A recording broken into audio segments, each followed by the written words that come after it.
ব্যবসার 20 থেকে 22 কোটি টাকা নিয়ে এটা কিছু সাংবাদিক এই ধরনের নিউজও করছে যে এটার বাজেট কত 22 কোটি টাকা। আমি যে ব্যবসা করছি মিনিমাম 100 কোটি টাকার মালিকও আমি হইতে পারি, সেই রকম অ্যাবিলিটি আমার আছে বা এইরকম ব্যবসাও আমি করছি। এটা আমার কপাল, এটা আমার মানে লাকি আমার জীবন, এটা বলতে পারি।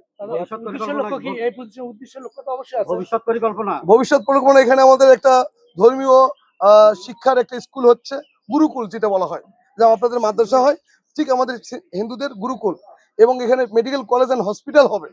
এখানে বৃদ্ধাশ্রম হচ্ছে, যে 3 তলা বিল্ডিংটা হয়ে গেছে দৃশ্যমান, ওটাতে বৃদ্ধাশ্রম হবে। এখানে হবে আবাসিক ভবন এবং পর্যটন কেন্দ্র করব।